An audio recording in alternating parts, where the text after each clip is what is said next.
Hey everybody, it's the Board Game Blogger, here to review another game. This time, it's the fun, quick card game Igor by Interactivities. This game, it's not a lot of depth, but it's a quick, fast-paced card game. The neatest thing about this is how big the entire box is. And, you know, you can take it to go. It's a pretty quick played game. You know, there's really not a whole lot of depth in this game, so I wouldn't recommend it for hardcore game strategists or, you know, people who like trick-taking games. A lot of card players like the trick-taking games. There's a lot of strategy going on in there. That's not the case here. But it's, you know, it's a fun sort of family game. Why don't we take a closer look at how it's played. Game again is Igor. Okay, so here's the cards you'd be dealt, and it works pretty simply, just some cards and one unique dice. So what happens is you're drawing cards and you want to try and build different machines, blueprints, and you have Igor build these blueprints, for instance, and it requires a certain number of parts, gives a certain number of points, and sometimes the blueprint, if it's special or unique enough, gives you some sort of special ability. For instance, this blueprint here is transmute, and it's at the start of your turn you may swap one of your edge parts with an edge part of another player. So edge parts are, so you got to build these machines. That's how the game works. So you have these cards, such as here, industrial strength rubber bands. They all got sort of funny names like this, like, you know, 200 gumballs or something. So here, there's three connectors on the card. There's a blue connector, green connector, red connector. So if I first lay this out, after I've got a blueprint that says 3 parts, I then lay this one down. So I've laid it down, and maybe I draw in my hand, I've got another one here. This time it's a brain in a jar. I need to try and match the blue part to another blue part to connect. And the idea is you want to try and have them connect in fours. So you want to be able to connect like this. These cards don't actually do that, because here they're not connecting properly, but if let's say this was a blue and this was a blue here, they could connect. Then I'm locking this in, making it more difficult for someone to steal a part, which is big in like 6-part, 7-part machines.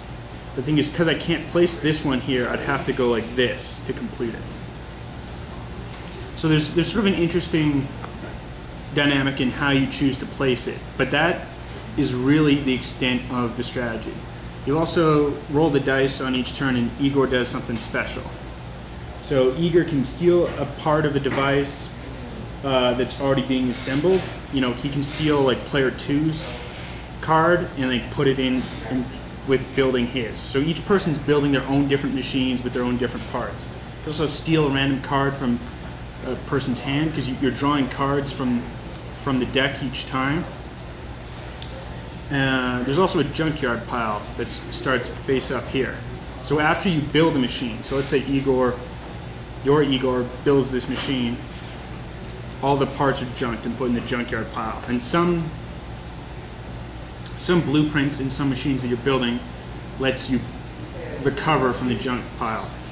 The other dice rolls are, you know, you can build grab an extra card from the top, you can play 2 parts of your action, you can draw from the junk pile, or there's like a random which lets you choose any of these actions.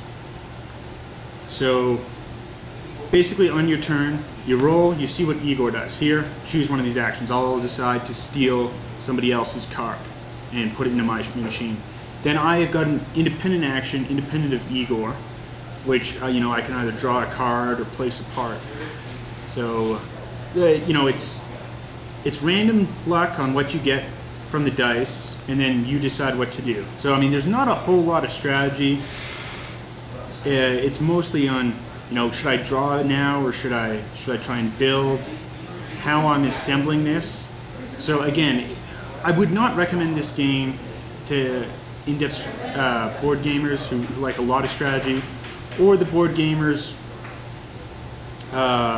you know, who want a lot of negotiation going on. There's some of that here, you know, and there isn't really a runaway leader problem. There's a slight runaway leader problem in that if someone has some really good machines built, it's hard to catch them. But you know, people can be stealing parts from them, and there's also special cards here that you can get that you draw from the pile, which you know lets you steal directly from different people or block a theft move. So it is possible for everyone to gang up on a runaway leader, but difficult if the machines they've already built and their blueprints have established a good lead. So, you know, I really would not recommend this game for anyone except families. I think it's a great family interaction game, you know, especially little kids. I think it would be great. So, it's kind of a fun game. It's quick, it's easy to travel, but don't be playing this for some in-depth trick-taking card game or an in-depth strategy board game. That's not here. But it is fun, and I think if you're a family board gamer, or you know you're traveling a lot, you just want something you can play on the go, then you might want to think of picking this up and have great board gaming.